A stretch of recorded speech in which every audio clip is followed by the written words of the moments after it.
Very much, Deputy Speaker. It's my great pleasure to rise and ask the excellent Minister a question in relation to his portfolio.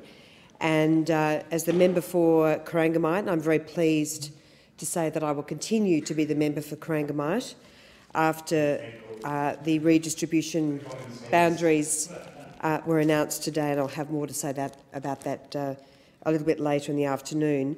But I'm absolutely delighted to rise and speak about the incredible way in which our government is backing small business and jobs.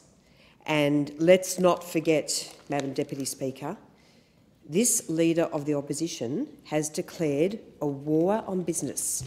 They were his words, a war on business. So for the 90% of Australians who work in the private sector for a small, medium or large business, they know they have no friend in the Leader of the Opposition and in this disgraceful Labor Party, frankly, Madam Deputy Speaker, which has deserted business in droves. And of course we now know not only are they going to reverse some very important company tax reductions that we have delivered already to small business, and of course our aim is to drive down company tax rates to 25% to make us competitive, to ensure we are not going to drive jobs offshore, to make us globally competitive, to drive investment and jobs and opportunity. And what the Labor Party wants to do, of course, is drive those jobs offshore. The Labor Party is so unprincipled, is so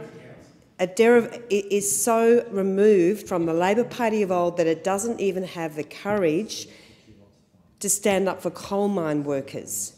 That's what this Labor Party is all about now. But as I say, I'm incredibly pleased about our plan to cut taxes for small and medium enterprises and large companies to 25% and to increase the unincorporated business discount to 16%. And, Madam Deputy Speaker, these policies, including the instant asset tax write-off, where every single item can be written off to the tune of up to $20,000, and that's made an enormous difference for small businesses.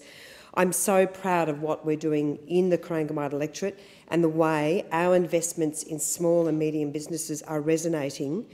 And if you look at some of the wonderful announcements that we've made under the Regional Jobs and Investment Package, $20 million investing in 21 businesses, including $5 million for Le Monde Composites, which is going to be Australia's very first carbon fibre manufacturing facility.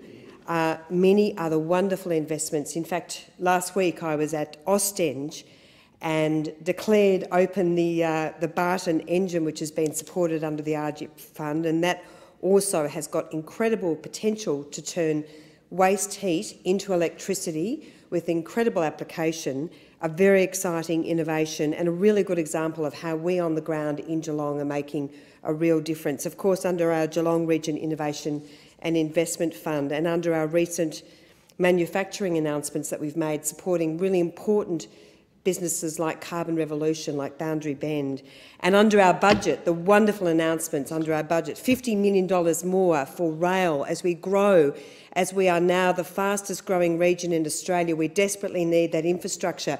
$150 million in total has been announced from the Commonwealth for the rail duplication project in southern Geelong, and only a paltry $10 million from the state, from state Labor, which is really pathetic. And of course, as part of our growth, as part of our future, which is why there is such excitement, which is why our economy is transitioning as it is because of other wonderful investments like $20 million into our new international terminal.